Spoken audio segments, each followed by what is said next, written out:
So yan, magandang buhay mga kosa. Ito, may isa tayong panauhing pandanga. Siyempre walang iba kundi si paring One-Port. Yan. Kilala nyo pa ba to? Puking ina mo! So yan mga kosa, so bumisita sa atin si One-Port ngayon. Siyempre sanggang dikit natin nga mga kosa. At siyempre, may dala siya sa atin kahit pa paano, no? Inumin, nagsasat kami, so may inom na kami kahit pa paano konti. Medyo yayabang-yabangan natin ng konti ang ating konti. Yan! Pare, no? Siyempre! No, 2 months ba naman ako walang upload eh. Siyempre, magdadala muna ako ng maliit na saksakan din ng yabang. Yan! Oh, abangan nyo ang aming kayabangan. Sama ko sa si Paring One-Port, nagmamanok na to. No, nagmamanok ka, pero pailan-ilan pa lang. So dahil nagsashot-shot kami, sabi ko, bakit hindi mo pasukin ng pagmamanok? Yung talagang mag-focus ko sa pagmamanok. Dahil sabi ko, kahit sa inyong mga kliyente ko, sabi ko magmanok kayo, magbenta kayo, magpadami kayo. Masarap kasi mga kosa ang kita ngayon sa pagmamanok. Yun ang tinuturo ko sa kanya na, ang sabi ko, sige pare, tutulungan kitang magkaroon ng maayos na manok dahil bigyan ko na siya dati. Di ba pare? Oo, ang gaganda nga eh. Lulupit. Nabigyan ko na. So sa akin, ang gusto ko mangyari, sabi ko para naman kumita din siya kahit paano. Pero may magandang trabaho to ha. Tsaka si Ma'am Jaja, yung kanyang asawa. So wala namang masama kung tulungan natin yung mga kaibigan natin na talagang matitino. Yan. Ayan. Yun ang malupit dyan eh. Kaya, Kaibigan. Anong masasabi mo isa sa mga viewers natin? Tsaka yung mga viewers mo din na makakapanood. Ayan, guys, tandaan nyo ha, lagi lang tayo magpakatotoo. At kagaya nito si Kakosa, kaya ito nagustuhan ko dahil ito, totoo lang talagang tao. Ibig sabihin na kung ano yung nakikita mo sa kanya, yun talaga siya. Mayabang Hindi- talaga. Hindi mayabang. Kumbaga, may pagyayabang. Pero kung ano nakikita mo sa kanya at sinasabi niya, yun lang yung totoo. Hindi niya kailangang mag-plastic sa ibang tao or makipag sa mga taong nagyayabang na ganito. Pero Sa siya, content nila, di ba? yes, oo. Siya, kung ano yung nakikita niya sa kanya, humble. Pero may sinabi sa buhay. Yan. Hambog. Yan. Humble siya, pero may sinabi siya sa buhay. Ibig sabihin, nakakaangat siya. No? May makikita mo naman sa ibang tao na talagang hindi naman nakakaangat tapos nagyayabang. Pero siya talaga, humble lang siya kahit may narating na siya sa buhay at may napatunayan. Gaya sa pagbibreed ng manok. Napakagaganda ng mga nabibreed ng manok at may napatunayan na. Gagaya na yung mga super bulik, ang lupit niyan. Chick Yan boy talaga. dome, chick boy Yan, dome na. chick Chick boy dome natin. Chick boy dome ba yun? Oo. Ayun. Hindi na super bulik, chick boy dome na tayo. Ayun. Ano yan, napatunayan ko na yan. Ang lulupit niyan. Ayun. Kaya ayun, nung sinabi niya na tutulungan niya daw ako pag-breed, ayan, bibigyan niya daw ako ng materyales para magsimula. Ay, sino ba namang tatanggi doon? Dahil kita mo naman yung mga materyales niya. Sa dami pati ng mga kliyente niya na pabalik-balik. Awa ng Diyos pare. Puro bumabalik. Kasi, ibig sabihin, kapag bumalik ang customer, quality, yung nakuha mo. Maayos ang Yan. kanilang mga nakuha. So yung mga kaseta, may papayo ko lang sa inyo, ulit-ulitin ko sa inyo. So tayo, as a small time breeder, nagsimula talaga tayo mga koses sa napakababa. No, sa 6 na pirasong babae, 1 lalaki. Hanggang sa hindi ko naman akalain na magiging ito na si Yun, Kakosa. narating na. So syempre si One-Port, dahil talagang maliit, doon man lang sa manukan ay mapalaki nga. Syempre malaking tulong sa atin yun na yung ating mga kasamahan matulungan natin kung anong meron tayo ngayon. At si Kakosa naman laging handang tumulong sa inyo at syempre sa mga kaibigan malalapit. At ako naman napakadiretso kong magsalita, hindi naman katulad na ibang pakeme-keme na Yes.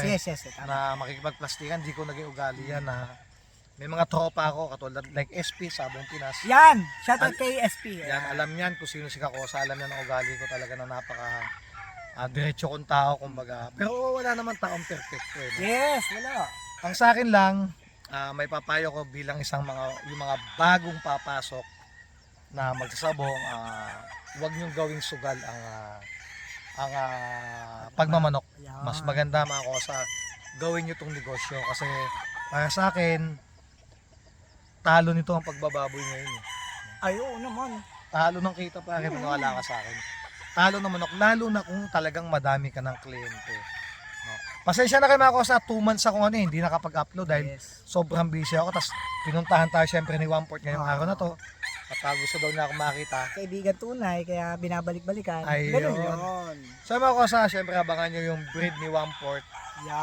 ngayong taon na to.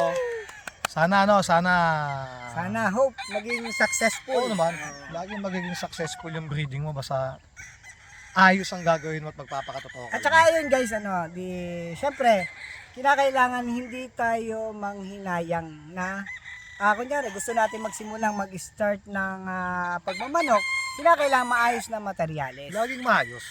Huwag tayo manghinayang na bibili tayo ng ganitong kamahal, bibili tayo ng ganong Kinakailangan talaga quality na kasi isa rin naman ang patutuka mo dyan eh. Tama. Di maganap ka na ng maayos na materyales. Pero pasintabi pa din pare ha, pasintabi pa din. Kasi syempre baka isipin ng ibang backyard breeder dahil sila ay backyard breeder lang ay hindi maayos ang manok nila. Hindi namin pinipinpoint yung mga kosa. Ang sa akin, kumbaga kahit backyard dyan, kasi nanggaling ako sa backyard, Yes. madami ding maayos na manok kaya na pwede kayong bumili dyan sa mga backyard breeder na tatandaan o sigakosa. Hanggang ngayon naman para sa akin, backyard breeder pa din ako. Oo. Kahit ito na ako ngayon, pero lagi pa din ako mga kosang nakatungo. Kumbaga dahil lagi kong inirespeto ang kapwa ko small time breeder kasi support ako lagi sa inyo mga kosa dahil gaya sabi ko sa inyo, nanggaling ako dyan. Hindi naman ako nanggaling kagad sa taas eh. Oo nga. Nagsimula ako lagi sa baba. Hanggang sa maganda tumaas. Hanggang ngayon, nandun pa din lang. Ayan. Hindi naman. Humble lang talaga. Ayun nga, talagang yung mga backyard breeder, napakarami magagandang din. Madami na kasi madami na tayo mga kasamahan ng mga magsabong na talagang bumibili ng maayos na Talaga pinag-iipunan nila. Yung iba talaga nag-iipon talaga para makabili ng maganda. Kasi aanihin nyo rin naman yun eh. Kumbaga maganda yung klase ng buto na binili nyo, maganda rin yung bunga nun. Ayan. Yun, di ba? Ang gumagaling na si Wamport ko. Oo. Parang tunay, no? Di ba? So, yan, lahat naman ng bagay matututunan mga kosa. Basta trabahuhin nyo lang, sikapin nyo. At syempre, laging tawag sa Diyos at huwag nyo siyang lalampasan. Bago nyo gawin yung Una plano siya. nyo, lagi nyo unahin na mahal na Panginoon na humingi kayo ng tulong sa Kanya at lagi kayong tutulungan yan at hindi naman yan natutulog. Tayo lang mga taong natutulog eh. Minsan kasi hindi natin siya naaalala. So yan, sige ba ikaw? At saka tandaan nyo guys lagi nyo tatandaan. Saan man kayo makarating, laging humble lang. Ayun, Laging nakatapak lang Tingnan mo, hindi abot. Pakita natin para maabot. humble. Humble. Ayan. Laging saan man kayo makarating, laging huwag niyong kakalimutan yung mga taong nakatulong sa inyo at yung mga taong kaibigan nyo, huwag niyong kakalimutan yan.